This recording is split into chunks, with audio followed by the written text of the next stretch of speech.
4 players around him who all do their jobs well, man, and they're rolling. And we played them the first time without one of our best players in the LIT, and they ended up beating us by like 7 or 8. We played them again at home, and I feel like this win and how one win can change a culture. We play them at home, and we're in a dogfight with them. We end up going into 2 or 3 overtimes, and one of this kid I had, Elijah Priest, hits a game winner in the corner, and I feel that outlook changed everything for that program. We ended up having to see them again in regionals, and they ended up beating us by like 2 or 3, really close game. They didn't have another close ball game for about 7 matchups until the state finals. They beat everybody else by 20. The team was loaded, man. But with Styles at state, we just played there last year.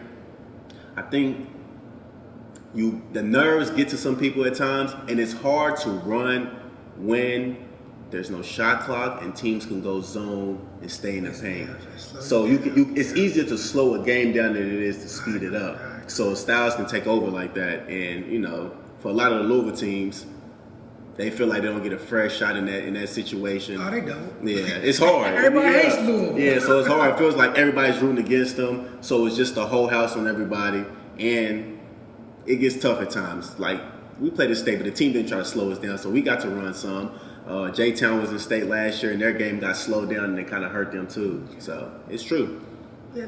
Now, one thing you know is about the 5th region, you're going to get a lot of half-court basketball. Mm-hmm. Bardstown always plays fast. John Hardin plays fast. One thing North Hardin always going to have are athletes. Mm-hmm. You may not have good shooters. You may not have good basketball players. You're going to have young kids that can run, that can jump. And I never thought, even when I was on staff, mm-hmm. I never thought North Hardin took advantage of that. You think about it, you can out-athletic majority of the 5th region. I'm just curious, are you going to bring that type of Louisville style? I don't want you to tell too much, so opposition to know. Yeah. But are you going to bring that type of Louisville fast-paced style or balance it? Honestly, and we played this summer with a group that I had. The first time I laid my eyes on this group, we were playing against PRP. And I told them, I'm not going to say anything this game. I'm just going to come and watch. Watch, because I can't assume anything. So I sat on the bench and I watched them play against PRP. And after the game, I had some choice words for them. Y'all go ask the kids. But I just told them how I felt, and I kept it real blunt. I'm not going to sugarcoat anything. Exactly. I'm not here to hurt nobody's feelings, nothing. But I'm just going to tell you what I see with my eyes. And I just told them the way they played the game is not going to cut it, no matter what style they want to play, because they didn't play with that effort and intensity that it took to win basketball games. I don't care if you play fast, slow, you got to play hard. And you have to play smart. And if you're not playing hard all the time and you're not winning the effort battle, you're never going to win. I don't care what your style is. But your style, you got to kind of dictate it towards your team. The teams that we just tend to have here are kids who are athletic. So you have to get them out in the open court as much as you can. But you also got to know that if a team knows that's your strength, they're not going to let you just do that the whole time. Good teams are going to say, we're taking that away. So how many of the styles you can adapt to is how good you can be as a team. All the good teams we've had, we ran, but then teams like, we're not running with them. We know we can't run, so they just sit back. Now, can you play this half-court style? Can you adjust to that? Are you able to turn them over so then you do get your chances to run? So it starts with your defense, and then it starts with how many styles can you adjust to. But of course you want to run out. That's the easiest way to score in basketball. Transition. A rebounds guy, everybody can push it. You run ahead. If you beat the other team down, you get easy ones. You move the ball, they're always out of position. So you try to attack them where they never get the defense set. But I definitely want to run. I want to mix it up on defense, because defense causes offense. It keeps people off balance. It gets you a new start. You can't do the same thing the whole game. You might get up right away, but if you stay with it, teams adjust and they come back and it's hard for you. So you got to have counters to everything you do.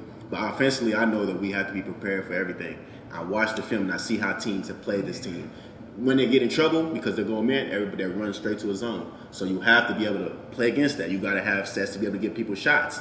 You got to be able to know that you can go inside on the zone. It's not just about settling for threes because that's what they want you to do. But don't mean I have to settle for that. And you get the benefit of there is no shot clock. So now we have to work to try to get the best shot possible. Be patient. Don't let them dictate you what we do. I had a buddy that coached in Illinois. Are they talking about putting in the shot clock? Because they're doing it in Illinois. Yeah, of course. They do it in New York, California, some places like that. Kentucky, they've talked about it. But I don't see it happening for a while because they say it's not beneficial to everybody. People can't all pay for it, where they're going to put it. So it's a big argument, but they bring it up every year in the coaches' meetings. I'm biased against the shot clock, and I'll tell you why. To me, I think that ruined NBA basketball when they added it to college.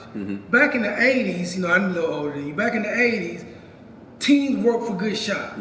So about time those who were good enough to go to the NBA, they knew what a good shot was. So they just knew how to get a good shot quicker. Compared to kids now, they rushing to get a shot off. It's like they don't know what a good shot is. Yeah. And you see scoring, or they changed all type of NBA rules to increase scoring. People forget in the 80s, I remember the CBS tape delays. You'll see 100, 130, 122 games on a regular basis. Less athletic, they weren't as athletic now, but guys knew how to play basketball because they learned. And plus, you got juniors and seniors. Nobody was leaving after their freshman year, so people really learned how to play basketball.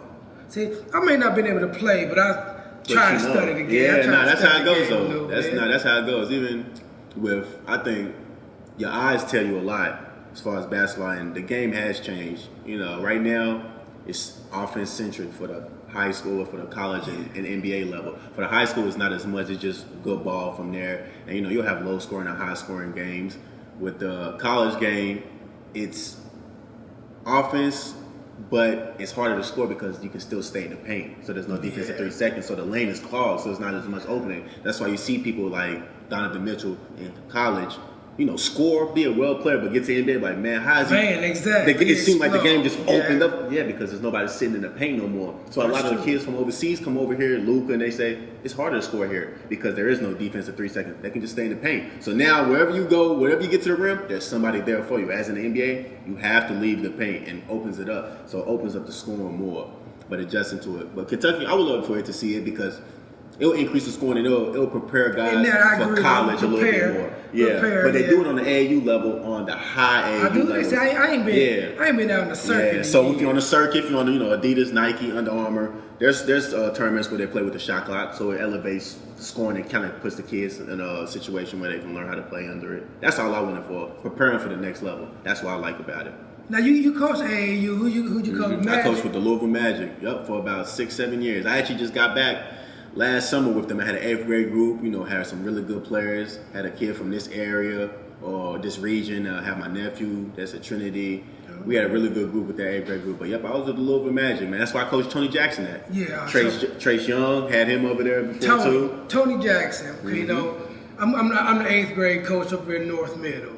So he came and visited like early in the school year, but he wasn't moving to like January. So Coach Boykins. He was my assistant.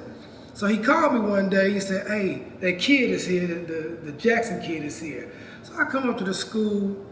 You remember being little and you know what you're gonna get for Christmas, and you don't know if you're gonna. You finally see it on the tree. You be so amped up. I walked in, man. I looked, man, and I'm just cheesing. Look at my pearly whites. I call it my Tyrese smile. I'm just cheesing, like, man. So I'm looking at him. I said, "Man, how old are you, man? About 19, 20?" Because he was like the same size in the 8th grade. Man, big kid. I said, "Man." So he started talking. So I looked around and said, "Hey, man, you playing tonight?" He said, "Coach, I don't know anything you run." I said, "Look, man, can you put the ball in the basket?" He said, "Yeah." "Well, you playing tonight?" Hey, led me to a championship. Yeah. Hey, that kid, I didn't get to see him play in high school. Flourished, man. Different story. He flourished, man. He definitely had a good buzz about him. That team he played on, it was Tony Jackson. We had a kid, Mathis, out of Louisville, who ended up at Vanderbilt. Jalen Seabreed, who was like Coastal Carolina. You had David Sloan, who ended up going. He was Team USA when he was 15 and under. You had Chance Moore, who ended up at Wichita State. I remember that team like it was yesterday. The team was loaded. You had Jay Scruggs playing around that team. Scruggs, yeah. Man. He in the league now, ain't he? Yeah, he in the league. He just signed with the Magic. Yeah, he was at Trinity too. But so you had Jay. That team was crazy. But Tony Jackson, man, 6'5", shoot it, man, athletic, man. Just everything just looked polished in his game. He didn't put it on the ground much, but that wasn't his game. He was catch and shoot, rip 1-2, get around you, get it away from people if I had to. But the kid had game, man. Imagine that kid being able to do that in 8th grade. I know. Man, I know he done. you.